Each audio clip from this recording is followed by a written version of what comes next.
everyone. Good afternoon. I hope you all are doing well. I'm Mahnoor Boi, the coordinators for the Thinkers Tribe Young Leadership Internship Program, and I welcome you all in the capacity building session, the online training about SDGs.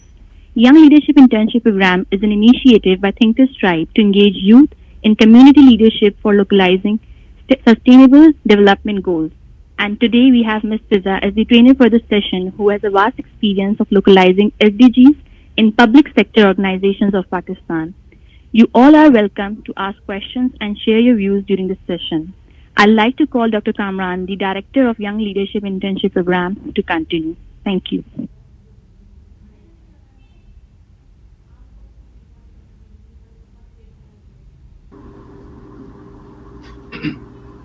Hello, Assalamualaikum all.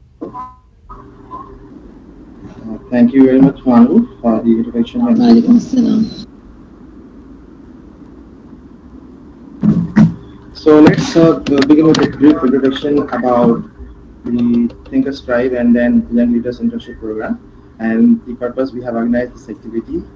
And we are thankful to Ms. Fiza for joining us as a key person, as a trainer for this session on a very important topic of sustainable development goals and localizing them in our Pakistan context.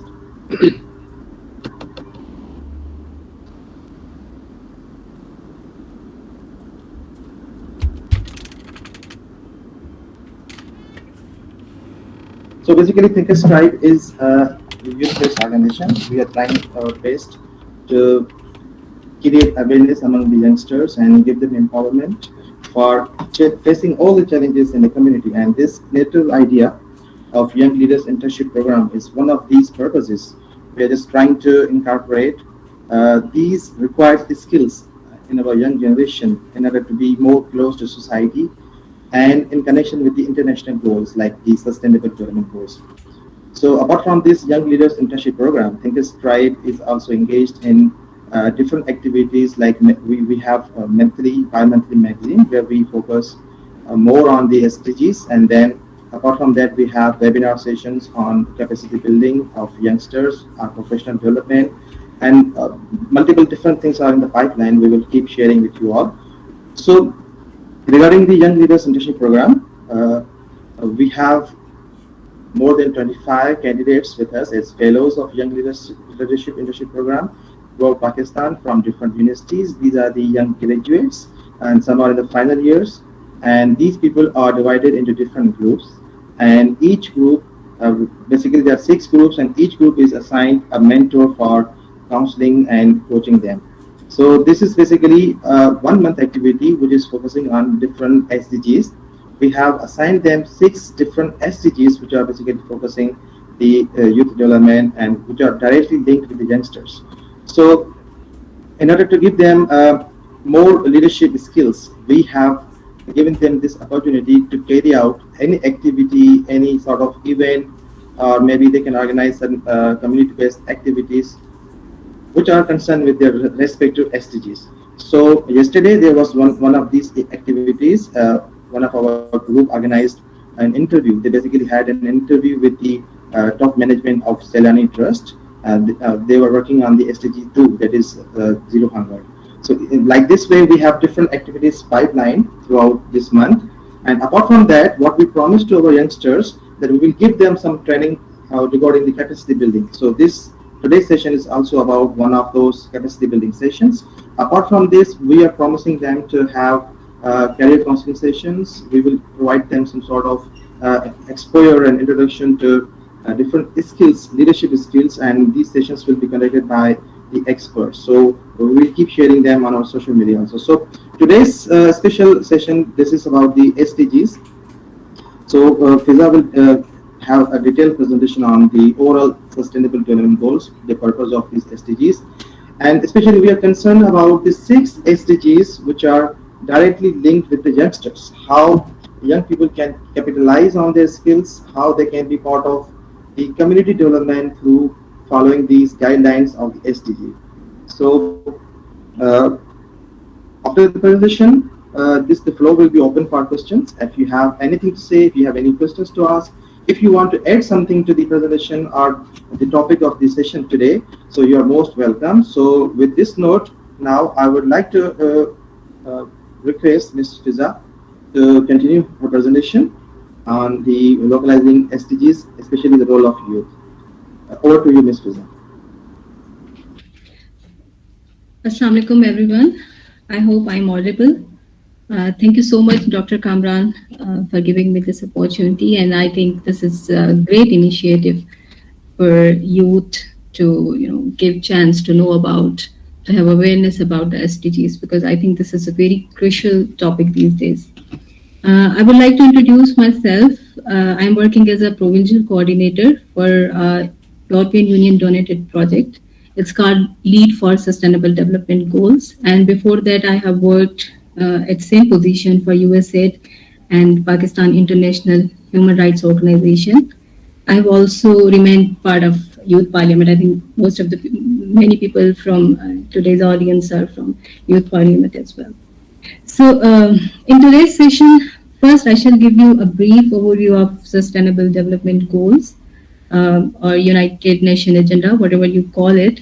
Because I don't know आप लोगों में से कितने लोग जो हैं इसके background या history के बारे में जानते हैं या they have knowledge about 17 SDGs or not.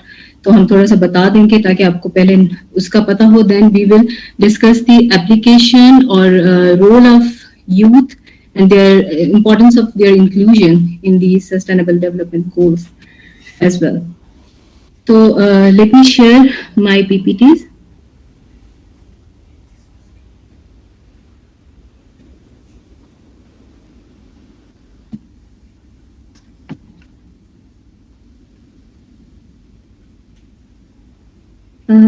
कमरन PPT में नजर आ रही है सामने?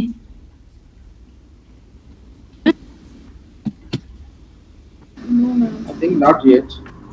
Not yet? Okay. I'm not very familiar with this app क्योंकि हम लोग ज़्यादातर Zoom ही यूज़ करते हैं. So let me try.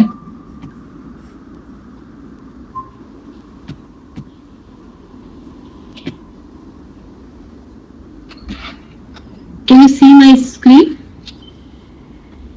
No, ma'am. Okay, wait. I think now you can. Yes, it is visible. Right? Yeah. Okay.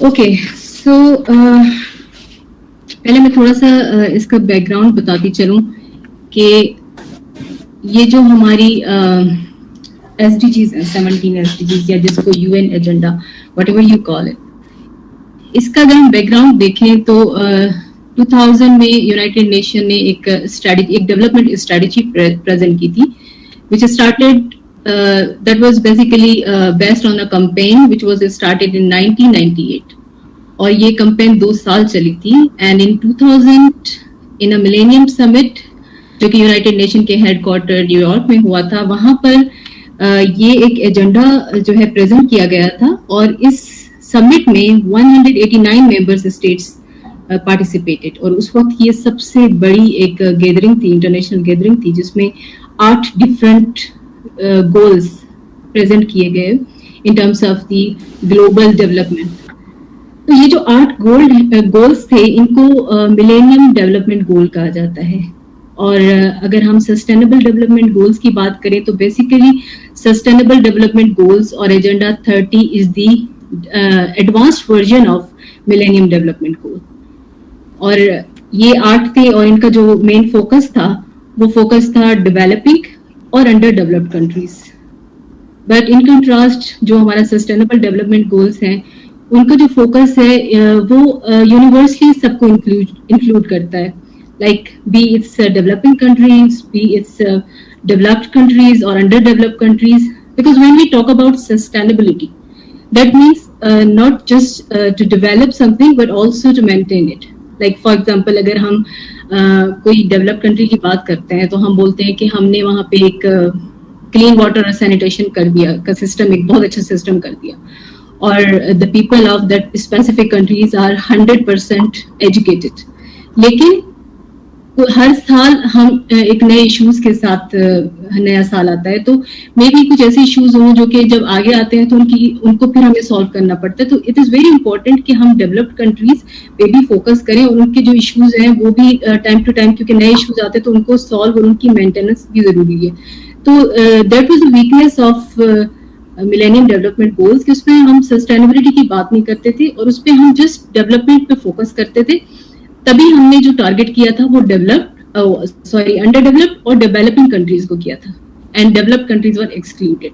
So this is the strength of sustainable development goals कि उसमें एक तो each and everything is included, like they are 17 goals, and दुनिया की कोई भी वो चीज जो कि डेवलपमेंट की बात करती है, तरक्की की बात करती है, प्रॉस्पेरिटी की बात करती है, that is included in this agenda. Plus इसमें मेक श्योर किया गया है कि कोई भी इंसान, नॉट जस्ट इंसान, कोई भी परंत चरंत, कोई भी वो चीज जो इस यूनिवर्स का हिस्सा है वो इसमें से स्किप ना हो, रह ना जाए। तो इसमें इंक्लूजन का एक बहुत इंपॉर्टेंट पार्ट है।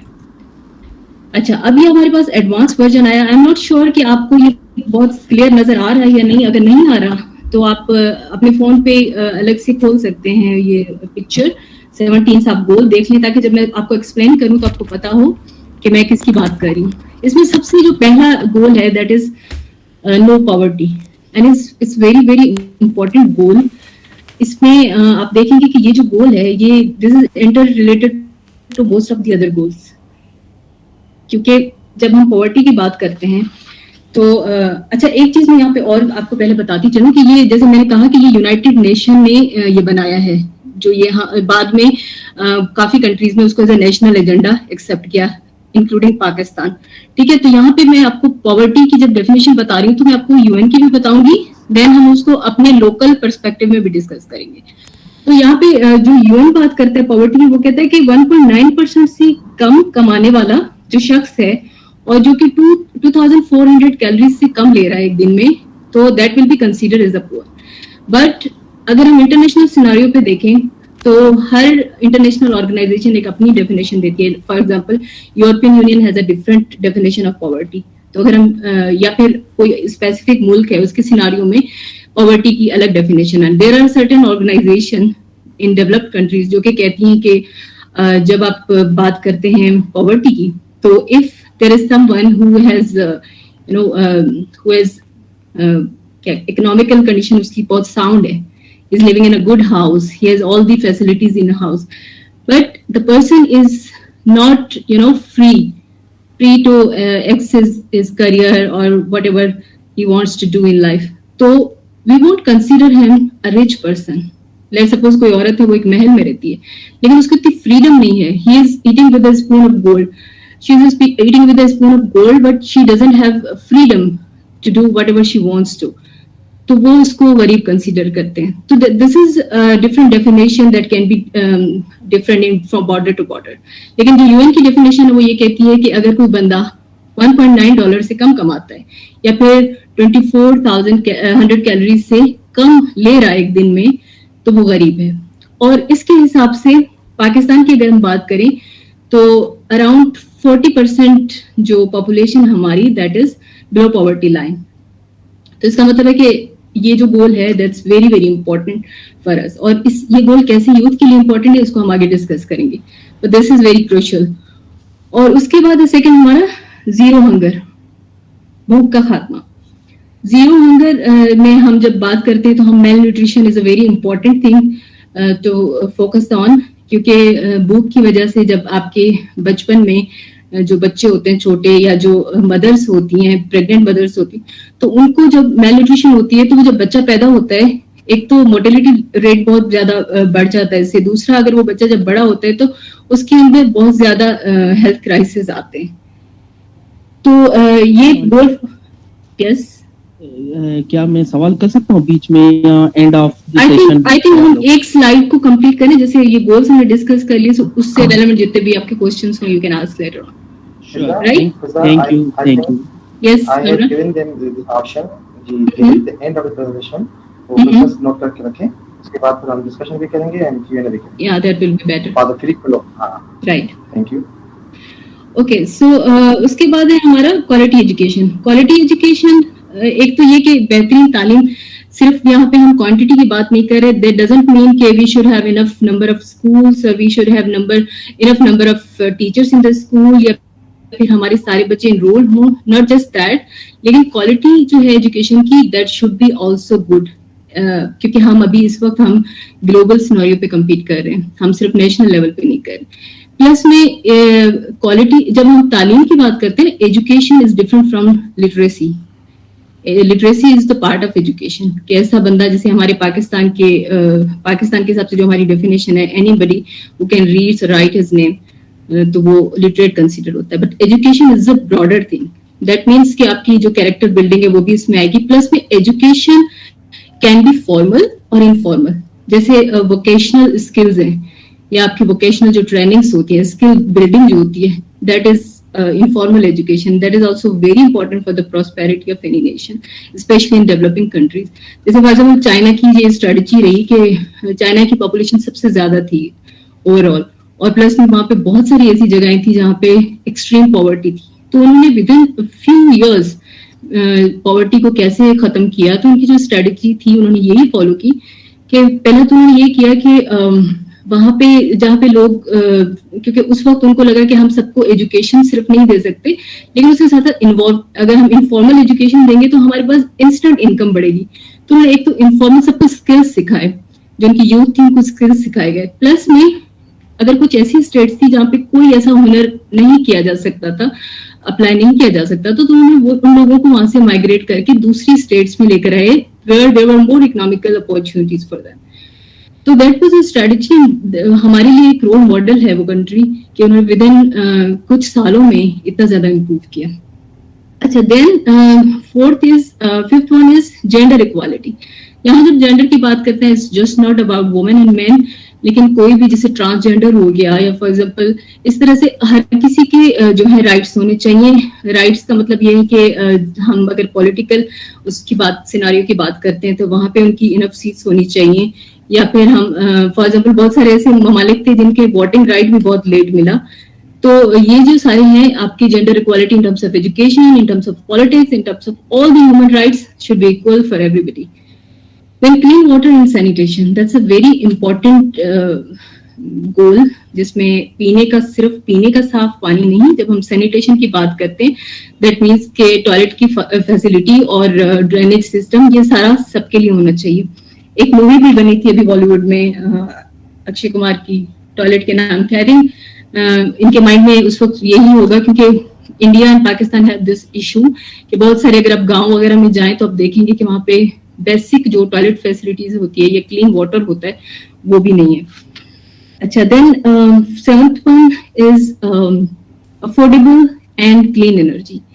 इसका मतलब ये है कि एक तो हमारे पास जो एनर्जी है वो हम अफोर्ड कर सकें, ऐसी होनी चाहिए, सस्टेनेबल होनी चाहिए, और दूसरा क्लीन होनी चाहिए। फॉर एग्जाम्पल जैसे हम मोस्टली रिलाई करते हैं सिर्फ इलेक्ट्रिसिटी की अगर बात करें, तो हम हाइड्रो पे मोस्टली हम करते हैं, रिलाई करते हैं। दूसरी जो ममालिक है, अभी थोड़ा बहुत सोलर का आ रहा है, अब हमारे पास विंड की बहुत बड़ी एक वो है ऑप्शन है जो कि यूटिलाइज हो सकता है, लेकिन बहुत ही मिनिमम लेवल पे हो रहा है। तो इसमें बहुत सारे ममालिक ऐसे, अब जापान में मैं कोई आर्टिकल पढ़ रही थी कि जापान में जब वहाँ पे ऐसे कुत्ते जो स्ट्रे डॉग्स होते हैं, उनकी जो जब वो भौंकते हैं तो वहां से उनकी एक वाइब्रेशन क्रिएट होती है और उस एनर्जी से इलेक्ट्रिसिटी क्रिएट की जाती है। So people are looking for such new resources, तो हमें वो कैटर करनी चाहिए ताकि कल को अगर हमारी एक ऐसी रिसोर्स जो कि स्केयर है और टाइम के साथ खत्म हो जाएगी, उस पर हमें फुली डिपेंडेंट नहीं होना चाहिए। Then eight this decent work and economic growth. Decent work की जब हम बात करते हैं तो हम कहते हैं कि मिनिमम हमारे पास ऑड जॉब्स हो, हमारे पास व्हाइट कॉलर जॉब्स होनी चाहिए, प्लस में ऐसी जॉब्स हो जहाँ पे प्रोफेशनल एनवायरनमेंट हो, आपकी जो सेल्फ रिस्पेक्ट है, आपकी सेल्फ स्टीम है, दैट शुडंट बी अफेक्टेड, इस तरह का आपको एनवायरनमेंट मिलना चाहिए। Okay, then industry, innovation and infrastructure. Again this is a time of technology, और आपकी जो इंडस्ट्रीज हैं वो डेवलप होनी चाहिए, आपका इंफ्रास्ट्रक्चर अच्छा होना चाहिए, आपका जो कंट्री है in terms of technology should be updated, and then reduce inequality. पहले हमने बात की जेंडर की, अब हम इक्वालिटी की जब बात करते हैं तो हर तरह से, in terms of not just gender, religion, age, हर तरह की क्लासेस, सबके लिए इक्वल सिस्टम होना चाहिए।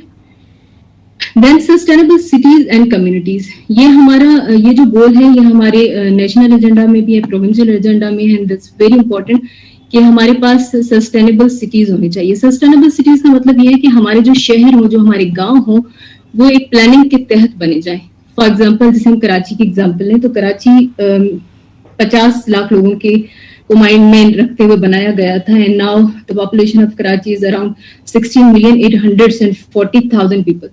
तो इसका मतलब है कि इससे क्या हुआ होगा, जब पॉपुलेशन बढ़ती है तो आपकी ट्रैफिक बढ़ती है, ठीक है, ट्रैफिक बढ़ने से पॉल्यूशन बढ़ती है, पॉल्यूशन बढ़ने से आपका जो ओवरऑल क्लाइमेट है उस पर इफेक्ट होता है, बीमारियां होती हैं, रिसोर्सेज क्योंकि लिमिटेड हैं तो वो रिसोर्सेज बहुत ज्यादा कम हो जाती हैं ज्यादा पॉपुलेशन होने की वजह से, प्लस में पार्किंग एरियाज कम हो जाते हैं, गार्डन्स वगैरह कम हो जाते हैं, these all things are very important. तो उससे ओवरऑल ये होता है कि आप कहीं अगर 1 घंटे के फासले पे जा रहे हैं तो आपको वहां पे 5 घंटे लगेंगे, तो आपकी ओवरऑल लाइफ बहुत ज्यादा डिस्टर्ब हो जाती है। तो दिस इज वेरी इंपॉर्टेंट कि हमारे पास जब भी कोई शहर बनता है तो अभी तक कोई ऐसा पाकिस्तान में शहर नहीं है जिसका कोई डेवलपमेंट पूरा प्लान बनाया गया हो पहले और उसके बाद वो बना गया हो। तो दिस इज वेरी इंपॉर्टेंट कि आपका जो है एक पहले प्लान बनाया जाए और उसी प्लान के तहत वो चीजें होनी चाहिए। अब जैसे चाइना का एग्जांपल इसलिए दे रही हूँ क्योंकि बहुत सारे फैक्टर्स जो हैं हमारे एक जैसे हैं इस वजह से। तो चाइना में अगर फॉर एग्जांपल एक बंदा है वो कि एक यूसी से दूसरी यूसी में माइग्रेट कर ले, तो he should have NOC, he needs to get NOC from the UC he is leaving, the UC he is moving to। तो ये बहुत जरूरी है कि अगर आप मैं इस यूनियन काउंसिल से जा रही हूँ तो पहले मुझे दूसरी यूनियन काउंसिल में वो चेक करके बताएंगे कि वहां पे किसी नई फैमिली के लिए जगह है या नहीं, इतनी रिसोर्सेज हैं या नहीं। अगर नहीं है तो कभी भी आपको नहीं आने देंगे। लेकिन यहाँ पे अगर इतने सारे लोग हर साल, एक अर्बन माइग्रेशन जो है is a very very important issue these days. इतने सारे लोग जो हैं वो हर साल कराची आते हैं, मूव होते हैं। इवन यहाँ पे तो इंटरनेशनल जो है वो भी मूवमेंट है, जो अफगानिस्तान से इतने लोग आ रहे हैं, तो उनका कुछ रिकॉर्ड नहीं है, कुछ उनका चेक एंड बैलेंस नहीं है कि कितने लोग आ रहे हैं, कितने लोग जा रहे हैं और किस तरह से जो फैसिलिटीज हैं वो या रिसोर्सेज हैं उनमें डिवाइड हो रही हैं। अच्छा, देन नंबर 12 पे है आपका रेस्पॉन्सिबल कंजप्शन एंड प्रोडक्शन। जब हम रेस्पॉन्सिबल कंजप्शन की बात करते हैं या प्रोडक्शन की बात करते हैं, that means if you are producing something, यहाँ ब्रॉडर लेवल की बात करें तो वो ऐसी चीज होनी चाहिए जब आप प्रोड्यूस करें, एक तो उसके प्रोसेस से किसी को इफेक्ट ना हो, किसी को मतलब इंसान को, इन्वायरमेंट को या एनिमल्स को, परंचरण को कोई इफेक्ट नहीं होना चाहिए। सेकेंडली, जो आपकी प्रोडक्शन है, जो आपका आउटपुट है, जो प्रोडक्ट है, that shouldn't be harmful for humans और एनीबडी। लेट्स सपोज जब हम रेजिडेंशियल एरियाज में फैक्ट्रीज खोल देते हैं तो उसकी जो पोल्यूशन है उससे हमारे इर्द गिर्द के लोगों को इतना मसला होता है। I belong to district Ghotki and there are so many factories जो कि रेजिडेंशियल एरियाज में है और वहां पे जो उनकी पोल्यूशन होती है उससे इर्द गिर्द के जो लोग हैं उनकी लंग्स पे बहुत बुरा इफेक्ट पड़ता है। तो दूसरा ये कि हम कोई ऐसी चीज प्रोड्यूस करें जिसके इंग्रेडिएंट जो है वो ह्यूमन फ्रेंडली नहीं है, तो वो आपको लॉन्ग टर्म में बहुत ज्यादा नुकसान देंगे। तो हमें वी शुड बी रिस्पॉन्सिबल कि हम जो बना रहे हैं वो हमारी सोसाइटी को किसी तरह से नुकसान तो नहीं पहुंचा रही। And then there is a climate action. Climate action, हमारा जो ग्लोबल वार्मिंग इतनी ज्यादा बढ़ गई है और उसकी वजह से गर्मी जो है वो दिन ब दिन बढ़ती जा रही है। हमारा टेम्परेचर अगर हम देखें व्हेन वी वर किड्स तो टेम्परेचर, मुझे कभी याद नहीं कि कराची में इतनी गर्मी हुई हो जितनी आजकल होती है। तो उससे हमारा पूरा जो दूसरा ये कि फॉरेस्ट्रेशन हमारी कम हो रही है, दरख्त हमारे पास इतने नहीं है, तो दरख्त जो काट लेते हैं हम या नहीं उगाते हैं, प्लांटेशन कम है, तो उसकी वजह से हमारा क्लाइमेट ओवरऑल बहुत डिस्टर्ब होता है। लाइफ बिलो वाटर, जितनी भी जानदार चीजें हैं जो कि पानी के अंदर हैं वो सब, उन सब के राइट्स, उन सब का जो है हमें इस तरह की कोई भी चीज नहीं करनी है। फॉर एग्जाम्पल जैसे प्लास्टिक के हम शॉपिंग बैग्स फेंक देते हैं तो उससे बहुत ज्यादा मछलियों को या और जो जानवर रह रहे हैं पानी के अंदर उनके ऊपर इफेक्ट पड़ता है। देन लाइफ ऑन लैंड, इसमें अगेन फॉरेस्टेशन की बात है, बर्ड्स की बात है, एनिमल्स की बात है। तो जैसे भी रिसेंटली थर का एक सीन हुआ था जिसमें बहुत सारे उसको डियर्स को मारा गया था। तो ऐसी जो चीजें हैं ये हमारे इकोसिस्टम को डिस्टर्ब करती हैं। अगर हम इस तरह की कोई चीज करें तो लाइफ ऑन लैंड हमें इस तरह का एनवायरनमेंट होना चाहिए जिसमें एक हमारा इकोसिस्टम जो है वो सेफ रहे। Then peace, justice and strong institution. अब पीस, दुनिया में इतने रिलीजन हैं, या सिर्फ हम पाकिस्तान की बात करें, मेजर हमारे पास 3-4 रिलीजन्स हैं जो कि not in just terms of religion, अगर रिलीजन के अंदर सेक्ट्स आते हैं या फिर डिफरेंट कास्ट सिस्टम हमारे पास बहुत स्ट्रांग है, तो उसमें ये जरूरी है कि एक पीसफुल एनवायरनमेंट किया जाए और सबके लिए जस्टिस हो। प्लस हमारे जो इंस्टीट्यूशन है, फॉर एग्जांपल पुलिस हो गया या हमारा कोर्ट्स हो गए, तो ये इतने ज्यादा स्ट्रांग होने चाहिए कि वहां पे किसी के साथ अनजस्ट नहीं हो। Then partnership for the goals. Partnership का मतलब ये है कि फॉर एग्जांपल हम जब एसडीजीज की बात करते हो, एसडीजीज मैंने जैसे बताया पहले एक ग्लोबल एजेंडा बना, उसके बाद डिफरेंट जो 193 कंट्रीज थे जिन्होंने उसको as a national agenda accept किया। ठीक है, अब एक लेयर है global, then national, then national के बाद होगा प्रोविंशियल, हर मुल्क के अंदर प्रोविंसेस पे एक अलग एजेंडा होगा। Then it should be on district level, then tehsil, फिर यूसी लेवल पे। तो ये डिफरेंट लेयर्स हैं, उन सब में partnership is very important. For example अगर हम यूसी लेवल पे कुछ अच्छा कर रहे हैं तो somehow that will be, अगर 5 यूसीज हैं एक डिस्ट्रिक्ट तहसील में, तो वो तहसील में at the end of the day वो परफॉर्मेंस होगी तहसील की, ठीक है, उसमें इंक्लूड होगा। देन ये 5 तहसीलों की एक डिस्ट्रिक्ट में होगी और 5 डिस्ट्रिक्ट्स की एक प्रोविंस में होगी। लाइकवाइज इस तरह से हम ऊपर जाते जाएंगे। हमारा जो ग्लोबल एक रिपोर्ट जो बनती है एसडीजीज की, उसमें ओवरऑल परफॉर्मेंस देखी जाती है सब ममालिक की। तो दैट मीन्स कि हम बगैर पार्टनरशिप के काम नहीं कर सकते। फॉर एग्जांपल यूनाइटेड नेशन है, यूरोपियन यूनियन है, यूएन की इतनी सारी एजेंसीज पाकिस्तान में काम कर रही हैं, तो समहाउ ये पार्टनरशिप है कि वो हमारे पास यहाँ आके हमारे एसडीजीज को अचीव करने में हमारी हेल्प कर रही है। सो दिस इज वेरी इंपॉर्टेंट कि हम लोकल लेवल से लेकर नेशनल लेवल से लेकर इंटरनेशनल लेवल से लेकर जितनी भी हमारी लेयर्स आ रही हैं उन सब में partnership and cooperation is very very important. So this was all about the SDGs. I hope कि ये चीज आपको क्लियर हो गई होगी कि बेसिकली है क्या और किस तरह से वजूद में आई।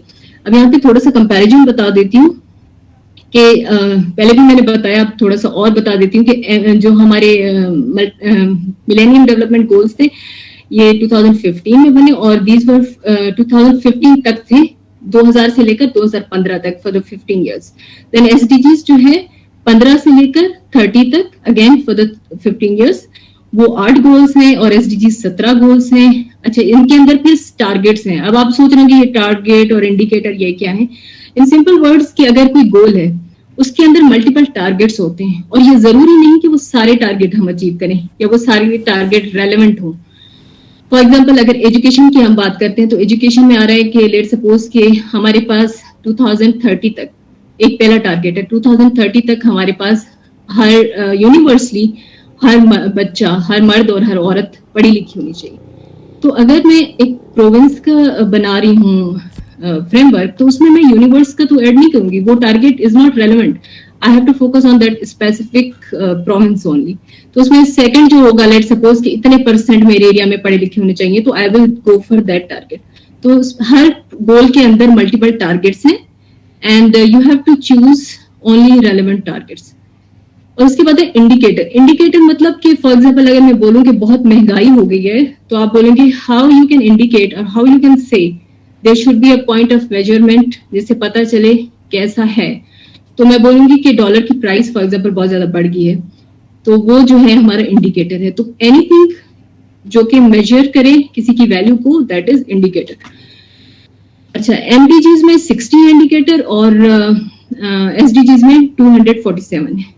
उसके अलावा जो एमडीजीज था that was made by small group of technical expert, जबकि एसडीजीज यूनाइटेड नेशन ने एक बहुत बड़ा वर्किंग ग्रुप बना था जो कि जिसमें 70 कंट्रीज थे और बहुत ही लंबा प्रोसेस था, 2 साल का, जिसमें ये सारी चीजें हुई थी, उसके बाद ये बना था।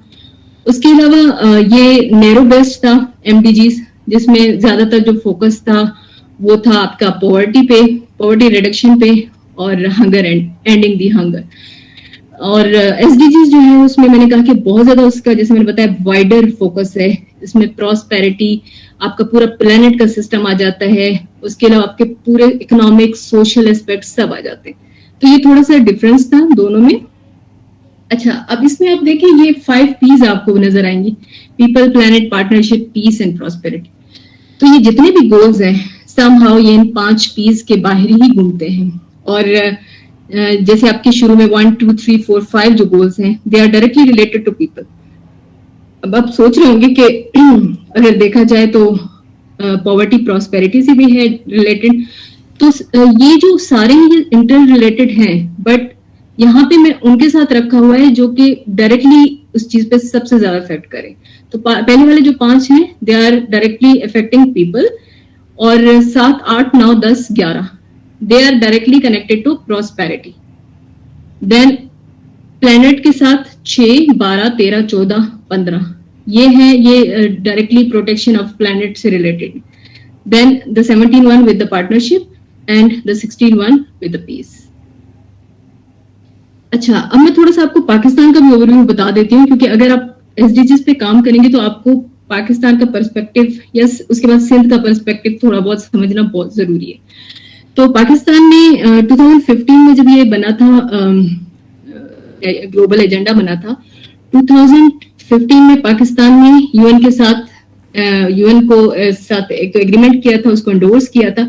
देन 2016 में पाकिस्तान ने ग्लोबल एजेंडा को as a national agenda accept किया। दैट मीन्स जो हमारी एनुअल डेवलपमेंट प्लान बनता है या हमारी जो एनुअल बजट होती है, that is aligned with the national agenda. और ये जो हमारा नेशनल एजेंडा बना था, उसका मतलब ये नहीं कि हमने पूरा का पूरा ग्लोबल एजेंडा उठा लिया था, हमने उसमें से जितने भी रेलेवेंट गोल्स थे या रेलेवेंट टारगेट्स थे वो हमने उठा लिए थे, और हमने अपने गोल्स को 3 डिफरेंट पीरियड ऑफ टाइम में डिवाइड कर दिया। There were short term goals जो कि हमें 3 साल के अंदर अचीव करने थे, then there were medium term, then जो 5 साल के अंदर थे, देन 2030 तक हमारे लॉन्ग टर्म थे। तो अब अगर हम शॉर्ट टर्म को अचीव नहीं कर पाए इस साल, तो नेक्स्ट ईयर फॉर एग्जाम्पल 3 साल गुजर गए, हमने अचीव नहीं किए, अब उसमें से जो चीजें रह गई तो नेक्स्ट हम 3 इयर्स में देखेंगे if they are important, still if they are relevant, तो हम उसको मूव कर देंगे मीडियम टर्म में, और इसी तरीके से मीडियम टर्म को फिर मूव कर देंगे लॉन्ग टर्म में। डिपेंड्स ऑन द रेलेवेंस और उसकी इंपॉर्टेंस कितनी है, प्लस में अर्जेंसी कितनी है उसकी। अच्छा, देन 2017 में एसडीजी सपोर्ट यूनिट इस्टेब्लिश हुए।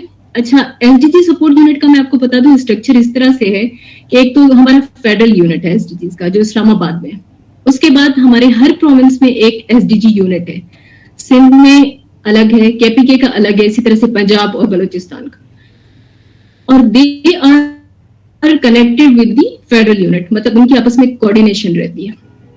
उसके बाद हमारा एक जो है यूनिट है पार्लियामेंट्री यूनिट, जो कि हर प्रोविंस में एक एसडीजी यूनिट हो गया, एक हमारा पार्लियामेंट्री टास्क फोर्स हो गया एसडीजीज पे।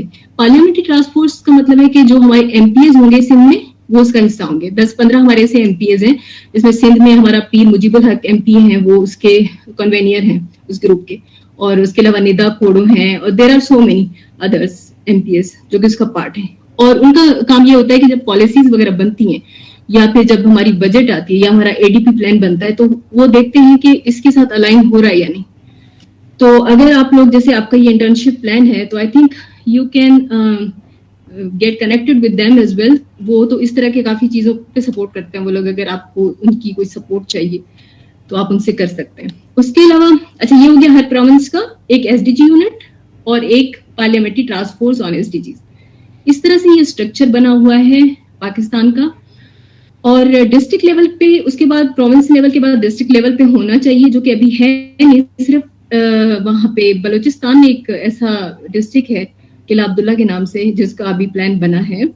लेकिन हम जैसे फॉर एग्जाम्पल जिस प्रोजेक्ट के लिए मैं काम कर रही हूँ, तो this is also working on SDGs. तो हमारी पूरी कोशिश है और हमारे डायलॉग्स चल रहे हैं कि हम किसी तरीके से सिंध के भी एटलीस्ट कुछ डिस्ट्रिक्ट्स का प्लान बनवा लें, ताकि वहां पे एक जब हमारी कमेटी बनेगी तो वो डायरेक्टली उस डिस्ट्रिक्ट लेवल पे जाके अपने इश्यूज बताएगी, क्योंकि हर डिस्ट्रिक्ट के समहाउ कुछ ना कुछ इश्यूज डिफरेंट होते हैं।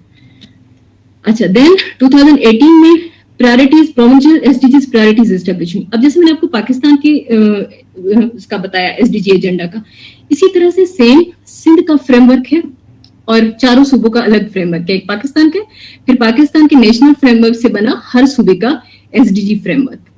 अब जो सूबे का बना वो उस सूबे के हिसाब से बना। लेट सपोज अगर सिंध का एक होता लाइफ अंडर वाटर या समंदर से रिलेटेड अगर कोई टारगेट हो तो वो लाहौर पंजाब का नहीं होगा क्योंकि वहां पे समंदर नहीं है, ठीक है। तो हर जो प्रोविंस है they have their different needs, different issues to resolve, तो वो उस हिसाब से वहां का फ्रेमवर्क बना। अब सिंध के फ्रेमवर्क की हम बात करेंगे क्योंकि हम सिंध में रहते हैं, तो मैं सिंध की बात करूंगी। और सिंध में जो है हमारी जो फ्रेमवर्क है उसमें 6 डिफरेंट गोल्स हैं जिस पे हम फोकस करें इस वक्त, ठीक है। वैसे तो ओवरऑल 17 है, उसमें से हमने सिर्फ 6 गोल्स पे मेन फोकस किया है। 6 गोल्स के अलावा 3 गोल्स हमारे क्रॉस कटिंग है, जो कि मैं आगे आपको स्लाइड्स दिखाती हूँ। तो 6 गोल्स, अब माइंड में आता है कि 6 गोल्स कैसे सिलेक्ट होंगे, आपको कैसे पता चला कि इन गोल्स पे हमें फोकस करना चाहिए। तो इसके पीछे बहुत बड़ा रिसर्च वर्क हुआ है और कई कमिटीज बनी थी जिसमें डिफरेंट रिसर्चर्स थे, डिफरेंट पॉलिटिकल लीडर्स थे, डिफरेंट प्रोफेसर्स थे, जिन्होंने मिलके इस एक क्राइटेरिया बनाया, जो कि मैं आपको क्राइटेरिया भी बता दूंगी। उस क्राइटेरिया के हिसाब से इन्होंने ये 6 गोल्स सिलेक्ट किए कि फिलहाल हमें इन 6 गोल्स पे फोकस करना है। अच्छा, 2009 में बेसलाइन बनी एसडीजीज की। अब बेसलाइन कभी भी आप कोई टारगेट बनाते हो, हमें ये अचीव करना है, तो उससे पहले आप देखते हो कि इस वक्त हम कहाँ पे हैं, किस पॉइंट पे हैं। तो बेसलाइन बनाने के लिए यू नीड सर्टेन डेटा। तो हमारा जो सबसे बड़ा जो एक इशू फेस हुआ पाकिस्तान को, देन अगेन सिंध को, वो ये था कि हमारे पास बेसलाइन डेटा ही नहीं था। हमारे पास कोई ऐसा डेटाबेस नहीं जिसपे हमारी ओवरऑल जो हमारी परफॉर्मेंस है एसडीजीज की वो नोट हो उस पे।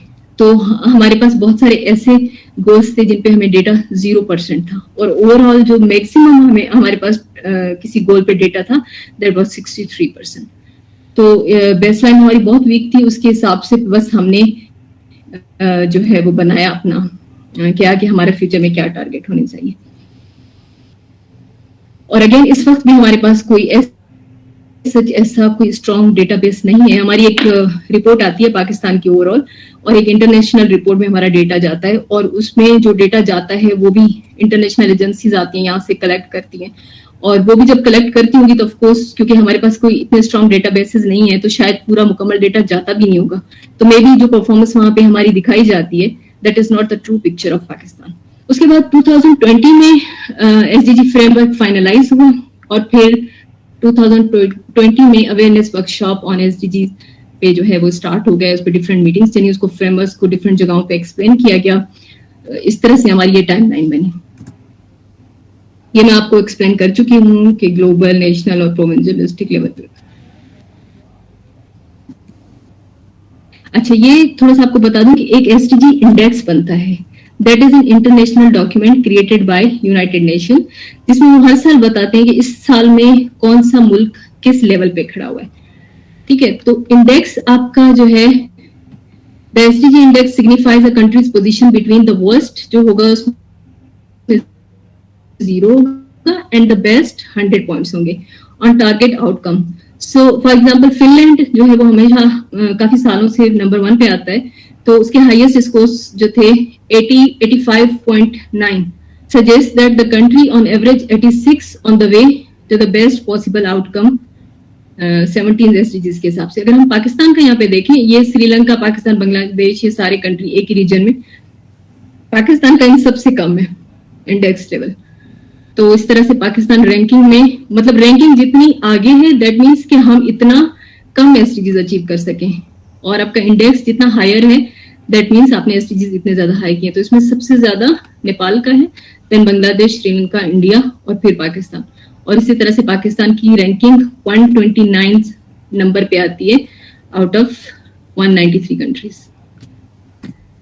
और ये पाकिस्तान का थोड़ा सा आपको, आई होप कि इससे देख के मायूसी नहीं हो, Pakistan rank 115th spot in 2016, और फिर 17 में और पीछे हो गया, 18 में उससे और पीछे, 19 में उससे और पीछे, फिर 20 में और ज्यादा, देन थोड़ा सा 21 में इम्प्रूव हुआ।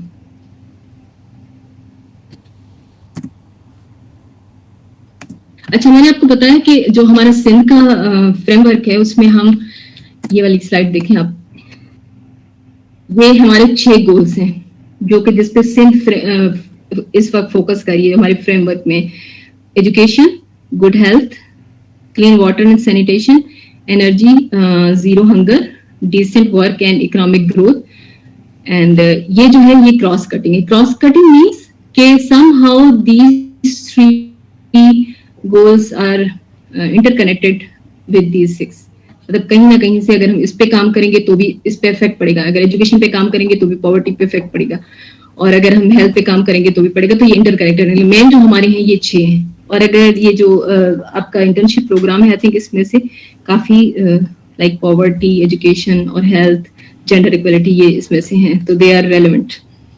अच्छा, उसके बाद आप ये देखें, अब ये एक पिक्चर मैंने ली है जो हमारा सेम का फ्रेमवर्क है उससे। अब ये गोल नंबर 3 है, तो इसमें देखिए ये टारगेट है, ठीक है। टारगेट जैसे मैं बताया था, टारगेट 1, 2, ऐसे इसमें हमने सिर्फ 2 टारगेट लिए हैं जो कि रेलेवेंट होंगे।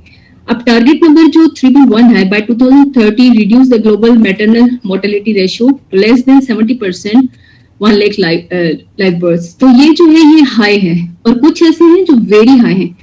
तो अब सवाल ये पैदा होता है कि हमने किसको क्यों वेरी हाई लिखा और किसी को हाई लिखा, किसी को ज्यादा प्रायोरिटाइजेशन दी, किसी को कम दी। इसका जो फॉर्मूला है वो ये है। इसमें हम एक तो विड्थ देखते हैं। विड्थ का मतलब है कि how many people are affected demographic coverage, मतलब कि अगर कोई गोल है तो उससे फॉर एग्जाम्पल एजुकेशन की बात करते हैं तो इलिटरेसी से कितने ज्यादा लोग इफेक्ट हो रहे हैं। जितने ज्यादा होंगे उसकी प्रायोरिटी बढ़ेगी, जितने कम इफेक्ट हो रहे होंगे उसकी प्रायोरिटी कम होगी। देन सेकंड है डिस्पर्जन। डिस्पर्जन का मतलब है कि एक तो डिस्ट्रिक्ट, आपने प्रोविंस में से डिस्ट्रिक्ट उठाना है जो बेस्ट परफॉर्म कर रहे हैं, और एक वो उठाना है जो सबसे वर्स्ट परफॉर्म कर रहे हैं। उनका आप डिफरेंस निकालेंगे। अगर वो डिफरेंस ज्यादा आ रहा है दैट मीन्स कि हम उसको हाई प्रायोरिटी देंगे, और अगर कम आ रहा है तो लो प्रायोरिटी देंगे। Then multiplier. मल्टीप्लायर मतलब how many other SDGs target it contributes to. अगर कोई गोल की हम बात कर रहे हैं, किसी टारगेट की बात कर रहे हैं, तो वो और कितने टारगेट्स पे इफेक्ट कर रहे हैं। तो जितना ज्यादा मल्टीप्लायर होगा इतनी ज्यादा वो उसकी प्रायोरिटी हाई होगी, और लो होगा तो प्रायोरिटी लो होगी। Last one is level of urgency, कि उस प्रॉब्लम को सॉल्व करना कितना ज्यादा अर्जेंट है। फॉर एग्जाम्पल जैसे अभी कोविड हुआ, तो कोविड में हमने हेल्थ पे ज्यादा फोकस किया होगा बिकॉज लेवल ऑफ अर्जेंसी बहुत ज्यादा हाई थी। So we needed to give it high, very high priority. तो ये इस तरह से बना है जो सिंध का प्रोविंस है। इसमें ये चीज आप याद रख लीजिएगा, ये 6 आपके गोल्स हैं। अच्छा, अब बात आती है यूथ की। तो जब यूथ की हम बात करते हैं तो सबसे पहले तो ये कि 2 टर्म्स में बात होगी। इसके 2 पहलू हैं। एक पहलू ये है कि जो हमारे एसडीजीज के गोल्स हैं उसमें यूथ की इंक्लूजन, मतलब उनका फीडबैक या उनकी जो एफर्ट्स हैं या उनका इंक्लूजन कितना ज्यादा इंपॉर्टेंट है। सेकंड ये कि हमारी जो यूथ है उसकी जो गोल्स हैं वो जो हमारे 17 गोल्स हैं उसमें यूथ का कितना ज्यादा क्या कहा जाए नीड है, यूथ के लिए कितनी ज्यादा एक रूम है। फॉर एग्जाम्पल अगर हम पॉवर्टी की बात करें तो पॉवर्टी का हम लिंकेज अगर चेक करते हैं तो इसमें एक तो पॉवर्टी अगर है ज्यादा तो इसका मतलब है कि समहाउ जो हमारी यूथ होगी उसके एजुकेशन, क्वालिटी एजुकेशन लो होगी। क्योंकि अगर पाकिस्तान की सिर्फ बात करें 40% हमारे जो पॉपुलेशन है that is living under poverty line, तो उसमें 40 में से ज्यादा यूथ होगी क्योंकि पाकिस्तान की एक बहुत बड़ी 63% जो पॉपुलेशन है दैट इज बिटवीन 15 टू 33, ठीक है। तो ये जो हमारा एज ग्रुप है ये सबसे ज्यादा है। तो इसका मतलब है 40% अगर पॉवर्टी है तो उसमें ज्यादा जो मेजॉरिटी होगी वो यूथ की होगी। और जब आपकी पॉवर्टी ज्यादा है तो दैट मीन्स कि आपकी एजुकेशन पे इफेक्ट पड़ रहा होगा। आप ऑफकोर्स जब आपके पास पैसे नहीं तो आप स्कूल में कैसे जाएंगे। और जब आपकी एजुकेशन लो है इसका मतलब अनएम्प्लॉयमेंट बढ़ेगी, और जब अनएम्प्लॉयमेंट बढ़ेगी अगेन साइकिल रिपीट होगा, पॉवर्टी बढ़ जाएगी। अच्छा, उसके अलावा इसका दूसरा पर्सपेक्टिव देखें कि जब पॉवर्टी बढ़ती है तो आपके पास आपकी मेल न्यूट्रिशन के चांसेस ज्यादा होते हैं। जब मेल न्यूट्रिशन बढ़ती है तो इससे आपकी हेल्थ इफेक्ट होती है। जब हेल्थ इफेक्ट होती है तो आप कंट्रीब्यूट नहीं कर सकते, इकोनॉमिकल जो आपका कैपिटल है उसमें कंट्रीब्यूट नहीं कर सकते, अगेन पॉवर्टी आपकी बढ़ रही है और आपकी हेल्थ सही नहीं है तो आपकी एम्प्लॉयमेंट भी बढ़ रही है, अनएम्प्लॉयमेंट बढ़ रही है क्योंकि आप कंट्रीब्यूट नहीं कर पा रहे। अच्छा, उसके अलावा यूथ का जो दूसरा एक मेन इंपॉर्टेंट रोल है वो है जैसे यंग लड़कियों की शादी की जाती है तो उसमें ये होता है अर्ली एज जो मैरिजेस हैं they are very common in rural areas, especially Sindh और पंजाब में अगर हम देखें तो वहां पे ये होता है कि जब यंग मदर्स होती हैं, एक तो उनके बच्चे को न्यूट्रिशन नहीं मिल रही पूरी, और दूसरा ये कि women body is not prepared yet to give birth, तो वो उस मदर के लिए भी खतरनाक हो सकता है और उस बच्चे के लिए भी हो सकता है। और अगर एक गरीब माँ जो कि कम एज में बच्चा पैदा कर रही है तो उसको मेल न्यूट्रिशन के बहुत ज्यादा चांसेस हैं, जिसकी वजह से कुछ सिंध के इंटीरियर इलाकों में बहुत ज्यादा मोर्टेलिटी रेट जो है वो बच्चों का और मदर का बहुत ज्यादा है, तो इसका ये भी पहलू है। तो बेसिकली हम अगर देखें तो एक तो यूथ हमारी डेवलपमेंट के लिए बहुत ज्यादा जरूरी है क्योंकि उनके पास जो आइडियाज हैं, जो टेक्नोलॉजी का एक्सपोजर है या जो उनकी एनर्जी है वो उस जनरेशन से जो कि वो यूथ से आगे है तो उसमें कंपैरेटिवली बहुत कम होगी।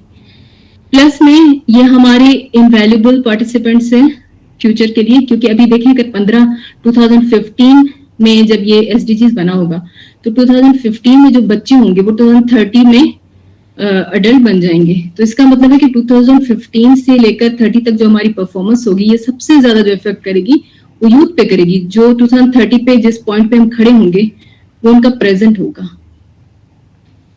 और जैसे मैंने बताया कि हमारे जो ओवरऑल अगर हम दुनिया में देखें तो 10 से लेकर 14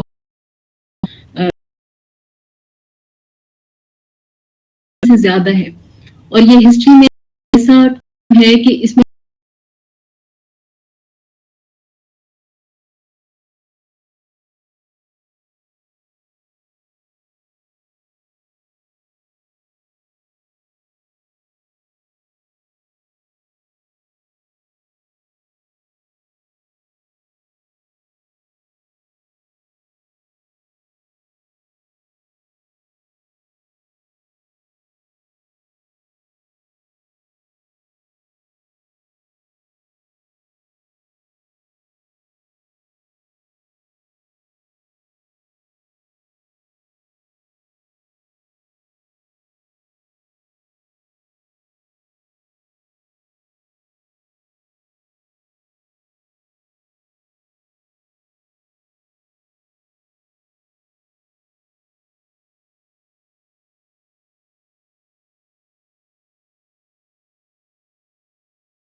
ये 4 गुण जो मैंने हाईलाइट किए हैं ये यूनाइटेड नेशन के जो यूथ के लिए प्रोग्राम्स हैं उसमें से ये 4 गुण हैं जो कि सेम है, और 2 आपने आई थिंक पाकिस्तान या सिंध के पर्सपेक्टिव में लिए होंगे।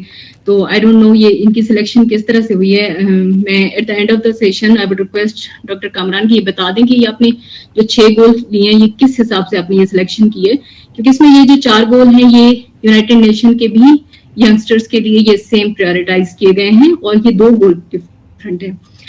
तो अच्छा ये मैं बोल रही थी कि किस तरह से हम इस चीज पे वो इसका सॉल्यूशन क्या है, क्योंकि प्रॉब्लम्स हम सबको पता है, इसका सॉल्यूशन कैसे हम यूथ को इस चीज में इन्वॉल्व करें या डिसीजन मेकिंग में इन्वॉल्व करें या उनकी इंक्लूजन की जाए।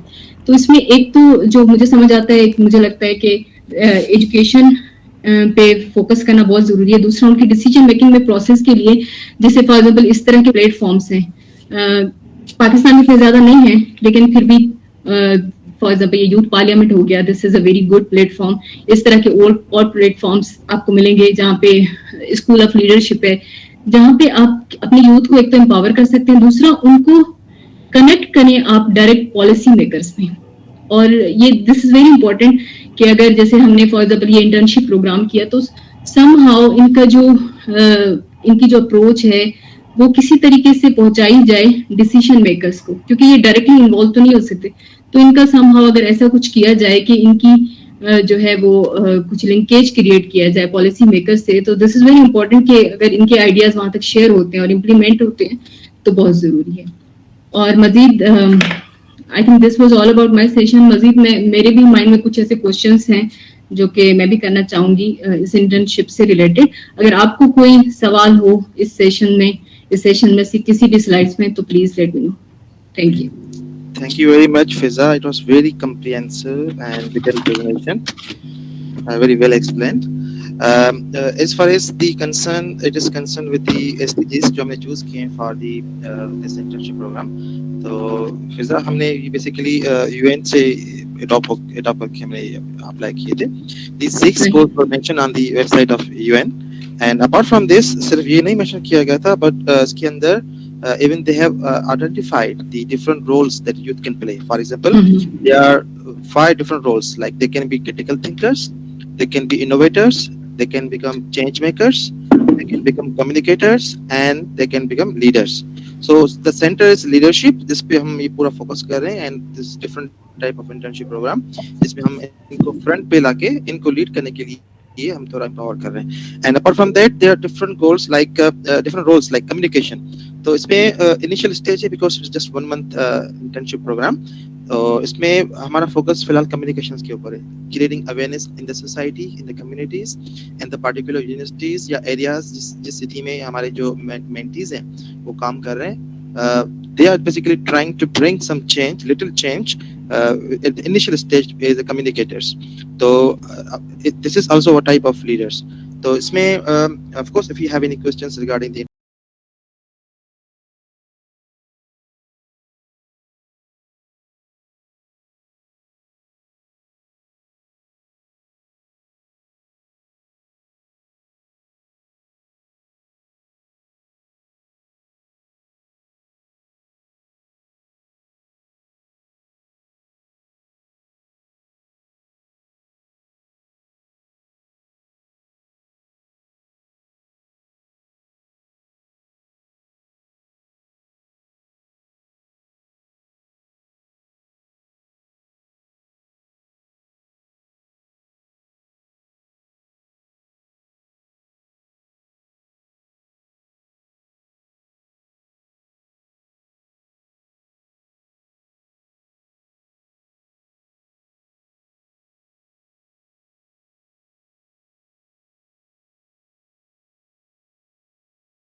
थोड़ा कंट्रीब्यूट कर सकते हैं और ये एक्सपेक्ट कर सकते हैं कि हम अपने इन ग्रुप्स को बढ़ाएं। अभी हम 20-25 लोग मिलके काम कर रहे हैं, कल हम 200 मिलके काम करेंगे तो इंशाल्लाह कुछ चीजें बेहतर होंगी। और जैसे आपने कहा कि आप कोई एक प्लेटफॉर्म बना के इनको लिंक करेंगी तो मेरे अंदाजे मुताबिक उससे कुछ बेहतरी आ सकती है। तो हमें सिर्फ शायद इस पे फोकस करना चाहिए कि हम क्या ऐड कर सकते हैं।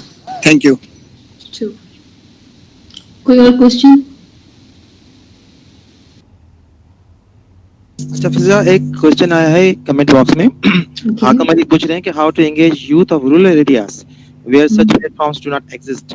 तो how can empower youth and how can we empower whole Pakistan for growth. तो इसको थोड़ा एड्रेस करें। पाकिस्तानी बेसिकली रूरल एरियाज की बात कर रहे हैं। आई थिंक जितनी एनजीओज इस वक्त रूरल एरियाज में काम कर रही हैं इतनी अर्बन एरियाज में काम नहीं कर रही हैं। तो there is a good chance कि अगर जैसे कोई ऐसा बंदा हो जो कि इस चीज में इंटरेस्टेड हो तो वो इस पे काम कर सकता है। अभी देखें आप, मैं रिसेंटली थर गई थी तो मैंने वहां पे देखा कि बहुत बड़ी इंटरनेशनल एनजीओज वहां पे काम कर रही हैं। इधर हमारी घोटकी साइड पे देख लें, यहाँ पे काम चल रहा है। तो जितने भी बैकवर्ड एरियाज हैं वहां पे बहुत सारी ऐसी एनजीओज हैं जिनसे कॉन्टेक्ट किया जा सकता है। प्लस में मैं इंडिविजुअल लेवल पे भी आप लोगों को मैं आई शेयर माय कॉन्टैक्ट या जो भी मेरी ऑफिस की एड्रेस है या जिस तरह से हम प्रोजेक्ट्स कर रहे हैं वो मैं डॉक्टर कामरान से शेयर कर लूंगी। अगर उसमें भी आपके पास कुछ ऐसे आइडियाज हम तो बहुत ज्यादा अप्रिशिएट करते हैं। अभी हमने करंटली 300 लोगों का एक ग्रुप बनाया था जो कि जिनको पहले ट्रेनिंग दी गई, फिर हमने उनसे डिफरेंट आइडियाज मांगे कि कुछ आपके माइंड में ऐसे है जो कि आपको लगता है कि हम गवर्नमेंट तक पहुंचा सकते हैं, हम अपनी तरफ से 100% कोशिश करेंगे कि हम उस चीज को इम्प्लीमेंट किया जाए। और उसी के बेसिस पे हमने अभी रिसेंटली 3 पॉलिसी पेपर्स भी बनाए हैं जो कि हम आगे जाके हमारा लोकल गवर्नमेंट जो मिनिस्टर्स हैं he is very cooperative with us, तो उनके साथ हमारा चल रहा है कि हम उनके जो वो पॉलिसीज बता रहे हैं उनको हम समहाउ अपनी जो नेशनल पॉलिसीज हैं या जो प्रोविंशियल सिंह की पॉलिसीज है उसका हिस्सा बनाया जाए। That's wonderful, Fiza. और आई थिंक इस तरह के और प्लेटफॉर्म्स भी काफी हैं कामरान, जिसमें आप अगर इस तरह के अवेयरनेस सेशन, अभी तो ये जो दौर आ गया है टेक्नोलॉजी का, इसमें देखें हम बैठे हुए हैं पता नहीं कौन कहाँ से, तो अगर आपका इंटरेस्ट है और आप वाकई में कोशिश करना चाहते हैं तो इट्स नॉट वेरी हार्ड। इस सिनारियो में इतना ज्यादा मुश्किल नहीं है। एग्जैक्टली।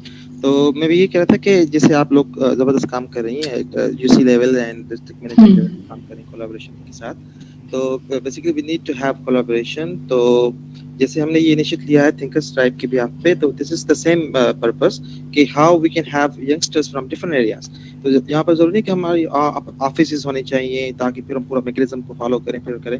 तो without this mechanism and may be well structured organisations हम इस तरह से भी इनफॉर्मली काम कर सकते हैं अपने अपने एरियाज में जाके जहाँ पर हम काम कर रहे हैं, वेयर वी आर वर्किंग। तो जैसे अब हमारे इस कैंपेन के साथ जितने भी लोग साथ हैं हमारे voluntarily they are working with us, they are mentors. I must appreciate them कि वो हमारे जो मेंटीज हैं, जो हमारे यंग फेलोज हैं, उनको गाइड कर रहे हैं throughout this month in their programmes. इस तरह से there are so many people who are willing to come forward. तो हमारे जो मैनेजमेंट कमेटी है दे आर आल्सो वॉलंटियर्स। तो इस तरह से there is a spirit among youngsters, तो वो they are ready to work.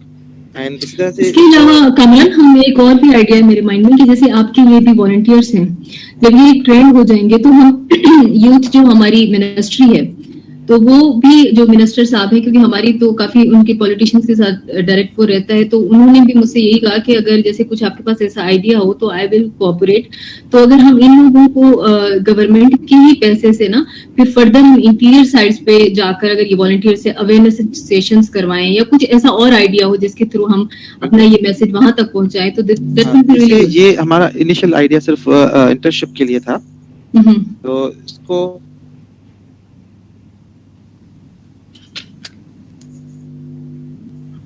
Hafiza, I agree with you. This internship program was just for 1 month. तो we have different plans कि इसको हम extend करें और SDGs जो हमने identify किए हैं फिलहाल इसी से start करें, या maybe we can have awareness session about all our SDGs. And by the way, जो हमारी teams हैं जो काम कर रही हैं इसमें from different cities हैं, लाड़काना से, नवाबशाह, सक्खर, शिकारपुर, तो इस तरह से we have from Hyderabad, Islamabad से भी हैं कुछ हमारी टीम्स। तो वी हैव स्केटर्ड टीम्स, तो इसको हम नेटवर्क को थोड़ा और एक्सपेंड कर सकते हैं and we can have some long term plan, maybe 1 साल तक हम इसको थोड़ा with the help of different organisations collaborations हम कर सकते हैं। So we will definitely look into that. So if we have any other questions from the participants, otherwise we can just conclude. I have one question. Can you hear me?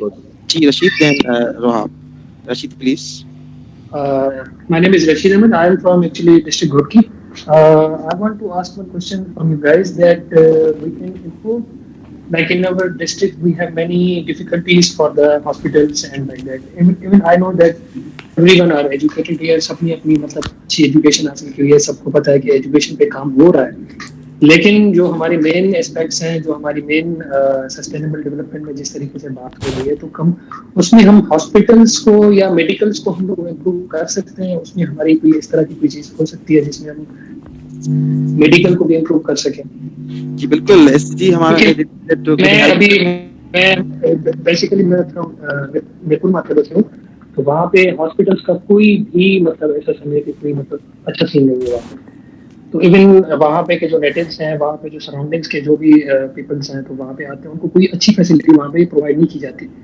और इन मामलात में उनके काफी हादसा भी हुए हैं, एक्सीडेंट्स हुए हैं, जो टाइम में उनको प्रोवाइड नहीं की जाती. तो कोई ऐसी चीज है जो हम लोग उनको इम्प्रूव कर सकें, हमारी तरफ से कोई ऐसा इनपुट हो सकता है? What do you, Fiza?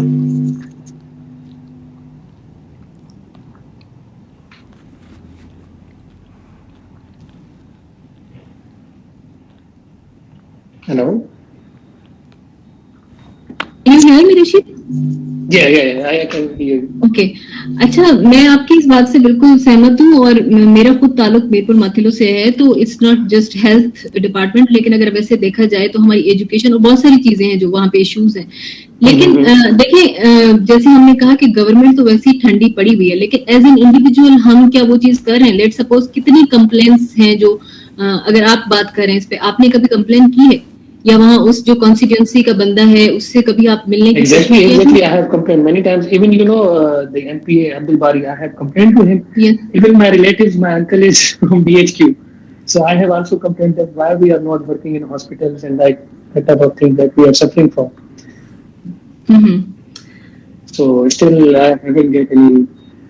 I think आप जैसे फॉर एग्जांपल वहाँ पे जो बड़ी हॉस्पिटल है, सिविल हॉस्पिटल है, उसमें कोई एनजीओ या कोई एक बंदे से तो वो नहीं होगा. लेकिन हाँ, जैसे अभी हम मीडिया एक बहुत बड़ा हमारे पास वेपन है जिसको यूटिलाइज किया जा सकता है इस चीज के लिए. और कोई फॉर्मल जो तरीके हैं एमपीएमएनए को एक्सेस करने के, वो भी करने चाहिए. एंड आई एग्री ये लोग इतना ज्यादा कोऑपरेट नहीं करते. और लेकिन ये है कि हम इंडिविजुअल लेवल पे यही कर सकते हैं कि हम वी कीप ट्राइंग कि हम उस फॉर्मल तरीके से जो भी वहां तक एक्सेस करें. और क्योंकि अगर कोई एनजीओ भी करती है, कोई प्राइवेट अगर ऑर्गेनाइजेशन अपने सीएसआर में आके करती है, या कोई एक बंदा करता है, तो वो सस्टेनेबल चीज नहीं होगी.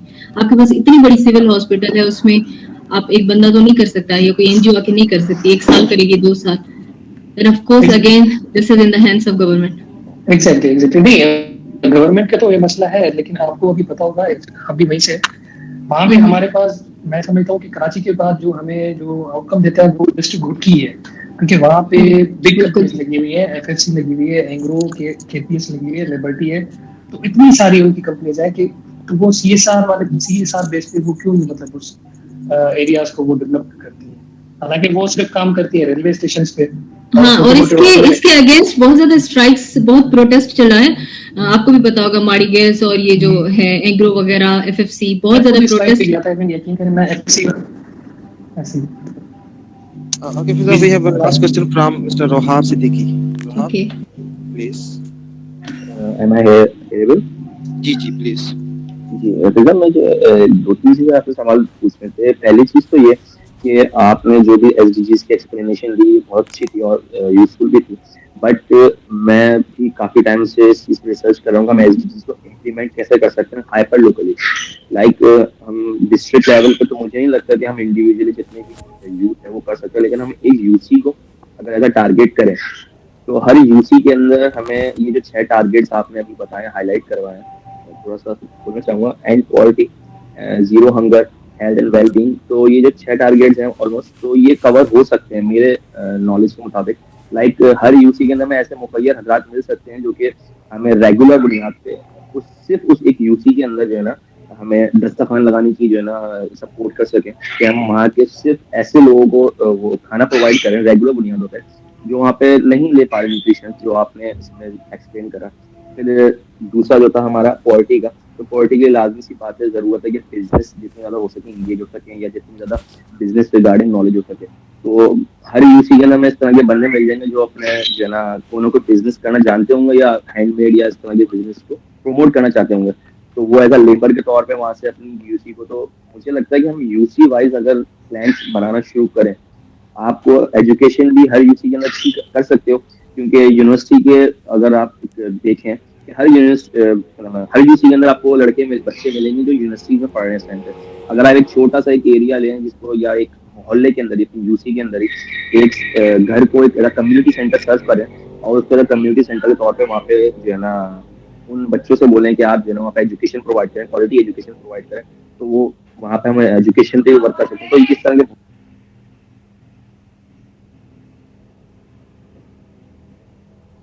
सॉरी मेरा माइक, तो हम इस तरह के प्रोजेक्ट्स पे वर्क करके हम सिर्फ एक यूसी के जरिए मुझे लगता है कि हम एसडीजीज को इंप्लीमेंट करके। अच्छा रोहित, इस चीज का मैं पहले जवाब दूंगी, फिर आप दूसरा वो करें। मैं जरा एक चीज ऐड करना चाहूंगी, ये जो यूसी लेवल पे और ये जो डिस्ट्रिक्ट लेवल पे हम एसडीजी लोकलाइजेशन की बात करते हैं ना, तो बेसिकली ये जो काम है ना, ये लोकल गवर्नमेंट का काम है। जिस मुल्क में लोकल गवर्नमेंट वीक होगी वहां पे एसडीजी की इम्प्लीमेंटेशन बहुत ही मुश्किल है। और हमारे जो पाकिस्तान में देखा जाए तो लोकल गवर्नमेंट कई साल तक तो कुछ था ही नहीं। अभी इलेक्शंस हुई हैं तो वो पता नहीं कब से ऑपरेशनल होंगे, या उनको फिर फंड्स मिलेंगे या काम। ये किसी एमपी एमएनए मिनिस्टर का काम नहीं होता कि किसी यूसी में या किसी तहसील में जो है ना, ये normal for example clean water है या रोड्स हैं या गार्डन्स हैं, या फिर जो लोकल लेवल पे एजुकेशन का काम है, ये सारा जो काम होता है ये लोकल गवर्नमेंट का काम है। और हमारे पास जो लोकल गवर्नमेंट है वो बहुत वीक है, पहले तो एग्जिस्ट ही नहीं करती। जब ये आती है तो इतने ज्यादा वीक होते हैं, और प्लस में इनके जो फंड्स हैं, क्योंकि प्रोविंशियल गवर्नमेंट या जो नेशनल गवर्नमेंट है वो इतनी ज्यादा इनसिक्योर होती है, तो इनको वो इतने फंड मिलते नहीं, और जब मिलते हैं तो अगेन वो करप्शन और ये सारी चीजें। तो हमारे पास बेसिकली लोकल गवर्नमेंट बहुत वीक है। ये यूथ वगैरह ये सारी इनका काम, हमारे जो नॉर्मल पब्लिक है ना उसका काम ये है कि कंप्लेन करना और बताना कि ये इशू है, ये इशू है, इसको सॉल्व करना जो है वो लोकल गवर्नमेंट का काम है। लेकिन हमारे पास वो लोकल गवर्नमेंट एक्टिवेटेड नहीं है, तो ये इस वजह से हमें ज्यादा, अब जैसे बारिश हो रही है तो ये पानी निकालना ये किसी एमपी एमएनए का काम नहीं है, ये वहां का जो लोकल बंदे का काम है उस चीज को करना, उसको फंड्स मिलते हैं उस चीज के लिए।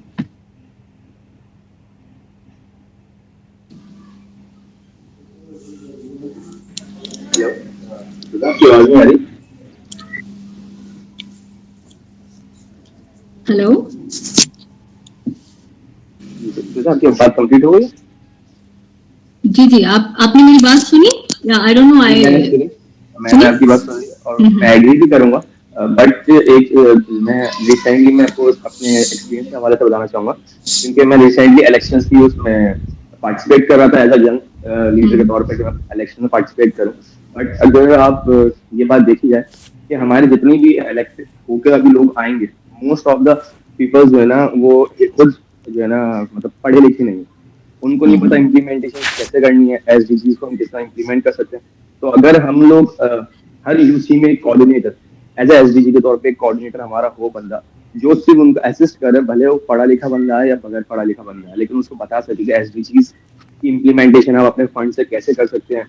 हमने हमारी एनजीओ ने तो गवर्नमेंट को ये भी अपील डाली हुई है कि एटलीस्ट आप जो है ना अगर यूसी लेवल पे नहीं भी करते तो तहसील लेवल पे आप अपनी डिस्ट्रिक्ट लेवल पे कमिटीज खोलें, जिसमें हमारे गवर्नमेंट कुछ ऑफिशियल होंगे, कुछ जो इलेक्टेड लोग हैं, और कुछ जो है वो इंडिपेंडेंट जो हमारी यूथ है या फिर ऐसे पब्लिक है जो कि पढ़े लिखे लोग होंगे, वो उसका पार्ट होना चाहिए। और इस तरह से हमारी कमिटीज होनी चाहिए जो कि इस चीज पे काम करें। ये हमने अपील डाली हुई है क्योंकि this is very very important कि हर तरह के लोग हों उसमें और वो इश्यूज को उठाएं, फिर उस पे सोल्यूशन में काम करें।